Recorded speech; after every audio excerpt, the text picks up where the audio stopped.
Bismillahirrahmanirrahim. Assalamualaikum warahmatullahi wabarakatuh. Selamat siang dan salam sejahtera untuk kita semuanya. Sebelumnya kami ucapkan terima kasih kepada Ibu Ayu sebagai dosen pengampu mata kuliah praktikum IPA di SD dan juga kepada teman-teman mahasiswa sekalian yang telah memberikan kesempatan kepada kelompok kami, yaitu kelompok 1 yang terdiri dari saya sendiri, Ahmad Fauzi, Ibu Resti Pratiwi, Ibu Nelly Kurniawati, Pak Muhammad Ibnu Sa'ban, dan Ibu Susiana untuk mempresentasikan hasil praktikum yang ada di modul 7 tentang optik. Pada praktikum kali ini terdapat 5 percobaan yang sudah kami lakukan. Di antaranya, pertama, percobaan pemantulan cahaya pada cermin datar. Kedua, percobaan pemantulan cahaya pada cermin cembung. Ketiga, percobaan pemantulan cahaya pada cermin cekung. Keempat, percobaan lensa cembung. Dan kelima, percobaan cermin cekung. Baiklah, langsung saja mari kita simak hasil dari 5 percobaan tersebut. Bapak Ibu semuanya, berikut kami akan perkenalkan alat dan bahan untuk percobaan pemantulan cahaya. Ada senter, ada cermin datar, cermin cembung, cermin cekung, lilin, garis busur, layar, celah cahaya, dan kertas putih. Oke, baik teman-teman. Sekarang saya akan melakukan percobaan sifat cahaya pada cermin datar. Sini saya akan senterkan ke arah cermin datarnya. Kita lihat apa yang akan terjadi. Nah, ketika saya geserkan sedikit cermin datarnya, maka terlihat jelas sekali bahwa ada pantulan di cermin datar ini ya. Teman-teman bisa lihat ada pantulan yang terjadi ya. Terlihat jelas sekali ya. Ada sinar datang dan sinar pantul ya. Sudut datang dan sudut pantulnya terlihat jelas sekali. Baik, demikian ini adalah percobaan kami yang pertama. Dari percobaan tersebut dapat kita simpulkan bahwa cahaya merambat lurus dan ketika dipantulkan pada cermin datar, maka sifat bayangan yang terbentuk adalah tegak, sama besar, sudut datang sama dengan sudut pantul, dan bayangan bersifat maya. Teman-teman, kita akan melakukan percobaan pemantulan cahaya menggunakan cermin cembung.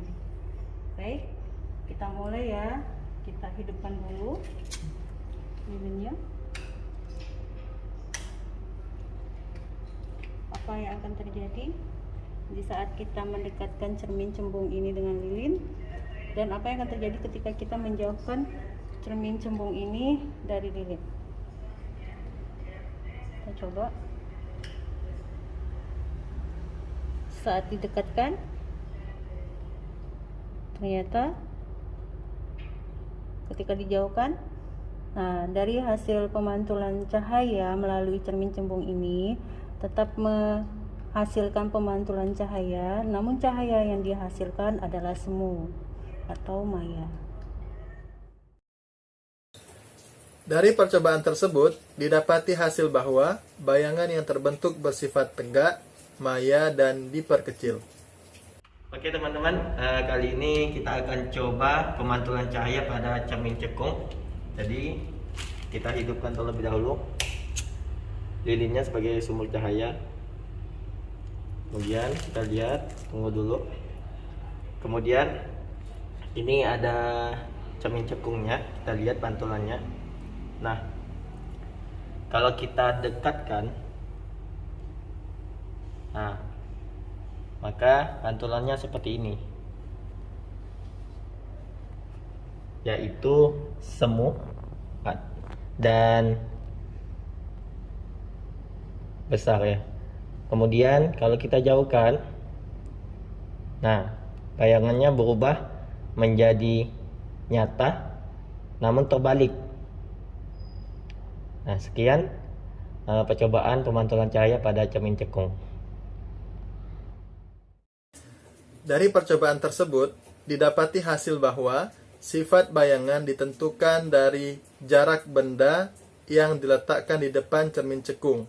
Pertama, apabila benda tersebut diletakkan dekat dengan cermin cekung, maka sifat bayangan yang terbentuk adalah tegak, lebih besar, dan maya. Kedua, apabila benda tersebut diletakkan jauh dari cermin cekung, maka sifat bayangan yang terbentuk adalah nyata dan terbalik. Teman-teman, sekarang kami akan melakukan percobaan pada lensa cembung. Di sini sudah kami siapkan lensa cembung, ya. Kemudian ada penggaris untuk mengukur jaraknya, ada lilin sebagai sumber api, dan kertas untuk memantulkan cahayanya. Nah, saya akan pertama coba ya letakkan cermin cembung di ukuran 7 cm. Kita lihat. Nah, di situ sudah terbentuk bayangan.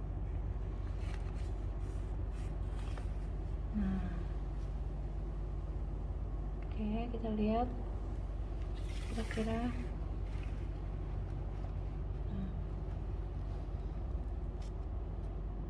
Nah, bayangannya akan terbentuk pada jarak 30 cm. Untuk yang ukuran yang kedua, saya akan posisikan lensa cembung di ukuran 4 cm. 4 cm ya. Maka kita akan lihat 4 cm. Nah, 30.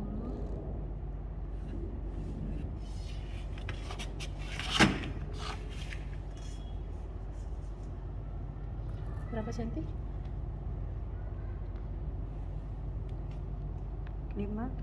35 berarti. Iya, maka bayangan yang terbentuk pada ukuran 35 cm. Pada kegiatan praktikum 2, kami akan uji coba untuk menentukan jarak titik api pada cermin cekung.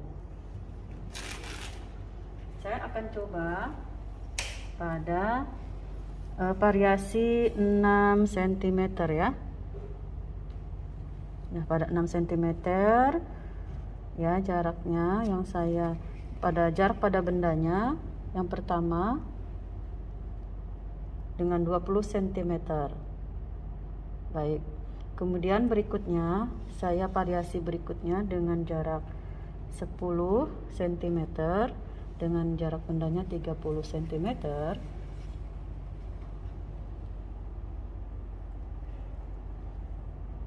Ya, jadi titik apinya besar 30 cm.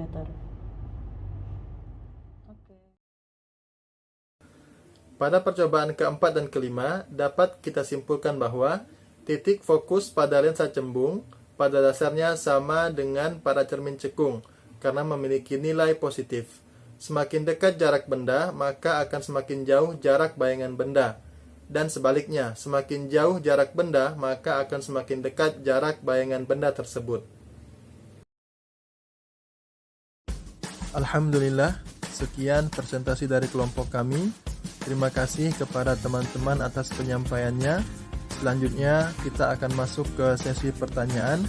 Kepada teman-teman mahasiswa yang ingin bertanya, dipersilahkan. Wassalamualaikum warahmatullahi wabarakatuh.